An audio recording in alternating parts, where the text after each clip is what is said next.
De quoi? Eh, y a pas à se réveiller voir des news pareilles. Non, là, je rigole, jeune. Ça concerne la jeune femme qui était harcelée par un mec. Attendez, parce que là, je ressemble à rien. C'est une blague, le parquet de Pontoise qui veut attaquer ou qui va attaquer l'influenceuse Too Much Lucille. Je sais pas si je le prononce bien. Et ça me rend dingue. Mais non, c'est pas possible. Tout ça parce que le père du harceleur, le gros malade, c'est un policier. Non, mais vous avez bien entendu. Ils veulent 6 mois de prison avec sursis parce qu'elle a balancé l'identité de son harceleur. Non, il y a 2 choses qui me dérangent. Mais vraiment 2 choses. Déjà, le père, plutôt que de faire profil bas, juste de faire carpette, juste de... T'as compris? Parce que son fils, il y a quand même des vidéos. Son fils, il a quand même... Vous avez compris? Bref, vous avez compris ce qu'il a fait. Enfin, vous avez suivi l'histoire. Oh, toutes les vidéos, tous les messages en bas de chez elle. Mais vous êtes... Mais ça va pas ou quoi, le papa? Mais vous faites petit, policier, pas policier, vous faites petit.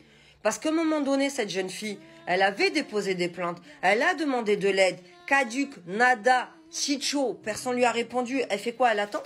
Et on va encore avoir un féminicide. Mais c'est une blague. Mais encore heureux qu'elle a fait ça. Fallait pas... Vous voulez quoi? Qu'en plus, elle change la voix. Donc elle est menacée. Elle a le courage de dénoncer, de déposer plainte, personne l'écoute. Du coup, elle dénonce sur les réseaux. Donc, il faut qu'elle prenne le temps de changer la voix et la tête.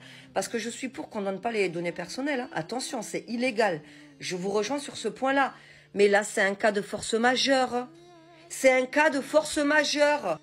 Allô le monde, elle était menacée. Il allait en bas de chez elle. Mais oh, on est où là? Au contraire, ça s'appelle pour moi, en droit français, de la légitime défense. C'est un cas de force majeure. C'est là, je suis désolée, c'est les autorités qui auraient dû réagir plus tôt. Je les accable pas, ils sont débordés. Pour le coup, je le sais. C'est au gouvernement de leur donner des moyens, donc c'est pas eux que j'accable. Ils essayent. Et d'ailleurs, je trouve qu'il y a une prise en charge de... Franchement, pour moi, c'est de mieux en mieux. Mais ça, c'est que mon avis. Mais là, pour le coup, il y a eu un loupé. Faut le dire aussi.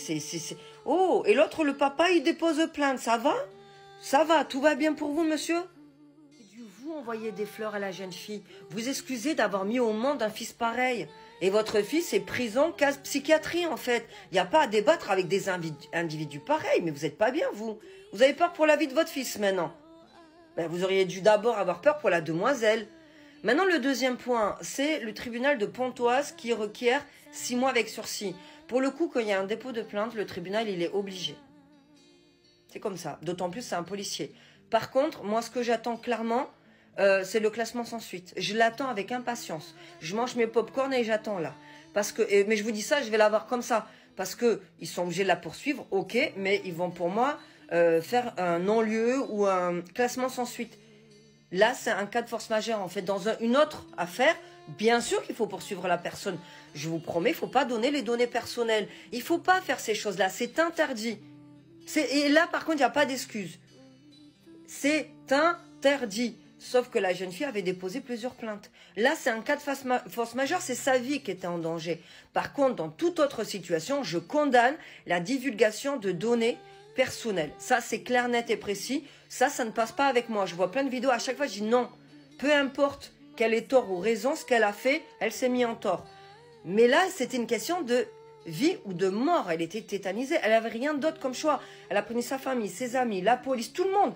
Elle prévient le Père Noël. Qui? Comment? Elle fait comment? Et moi, j'attends la suite de cette affaire. Dites-moi ce que vous en pensez. Mérité, pas mérité, ces poursuites?